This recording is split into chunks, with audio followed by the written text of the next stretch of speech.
क्या वाले यही वजह है भाजपा क्या को चौबे पहचान जी? रहे हैं। आपको क्या लगता है वोट की ही एक बड़ी वजह है जिसके कारण ये आयोजन हो रहा है? मानसिकता को पहचान रहे हैं। मोहन भाई, पूरे देश में मनाया जा रहा है। उनकी जो मुक्ति है हर प्रदेश में गई है, हर जगह वहां पर अलग अलग स्वागत हो रहे हैं। तो अलग अलग संदेश उनका दिया जा रहा है। ये एक अच्छी बात है कि बहुत दिनों से मतलब किसी संत के बारे में इतना नहीं कहा गया है। और अगर ये भाजपा उनको उनके दोहों को, उनके रचनाओं को अगर याद कर रही तो उसमें तो कोई दिक्कत की बात नहीं होनी चाहिए। मुझे तो हंसी आ रही कि इतनी विवाद ग्रस्त तो उस टाइम रविदास जी नहीं रहे जितने अभी हो गए। वो जबकि उन्होंने उस जमाने में, जबकि इतनी कट्टरता थी, उन्होंने उस जमाने में ये नारा दिया था कि सब समान है। उस जमाने में कोई कह नहीं सकता था, तब जाके उन्होंने नारा दिया और वो नारा आज तक सार्थक हो रहा है। और अगर उनके एक एक शब्दों को ठीक से पूरी आत्मसात कर लिया जाए पूरे भारत में, तो वह व्यवस्था खत्म हो जाएगी। तो वो बहुत महान संत थे। चलिए, देर आए दुरुस्त आए, भाजपा ने किया तो कांग्रेस नहीं कर पाई, चूक गई।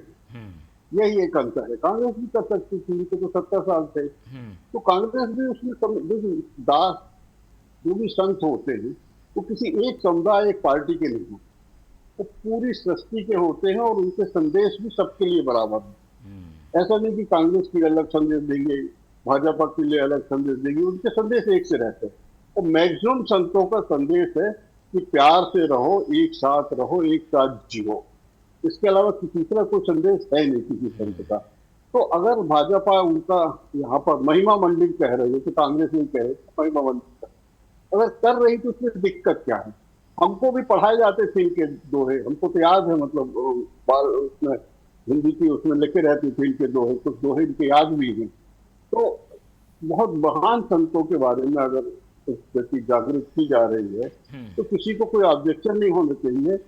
ना दहरिया जी को होना चाहिए, ना किसी को होना चाहिए। ये एक अच्छी परंपरा है, सभी लोग इसमें शामिल हो जाओ। तो संत कबीरदास को ले जा। अब क्योंकि टाइमिंग को लेके इन लोगों को बड़ा पेट में दर्द है कि क्योंकि यूपी में चुनाव है, इसलिए ऐसा सब किया जा रहा है। अब चलो ठीक है, कर तो रहे हैं ना, ऐसा तो नहीं कि अब इलेक्शन के बाद करेंगे, तो कर रहे हैं। और हो सकता है उनको कुछ फायदा मिल भी जाए, कोई बहुत बड़ी बात नहीं है। तो ये सब तो राजनीति पार्टियां सब अपना अपना एजेंडा सेट करती रहती हैं, एजेंडे को लेकर। लेकिन तो रविदास जी को विवादों में नहीं लाना चाहिए, उनके साथ सबको जुड़ के, क्योंकि वो बहुत महान संत थे, उन्होंने कभी कोई विवाद किया नहीं। तो मेरा ये है कि विवाद में ना लाते हुए उनको जो उनकी मिट्टी आई है उसका सम्मान करें। और जब पूरे छत्तीसगढ़ में जा रही है तो उसको वहां पर पूजन करें। और साथ में उनके जो दोहे हैं, उनने जो सीख दी है उस जमाने, जो ठीक है। आज भी जीवित है, उनको बच्चों को पढ़ाया जाए, उनकी जितना से ज्यादा प्रचार किया जाए, उससे फायदा होगा। ठीक है। वह मनस्ता कुछ ना कुछ मिटेगी। उस जमाने में मिटी है कट्टरता में, तो आज भी मिटेगी। ठीक है। ऐसा ठीक। मेरा मानना है। बाकी तो बिल्कुल।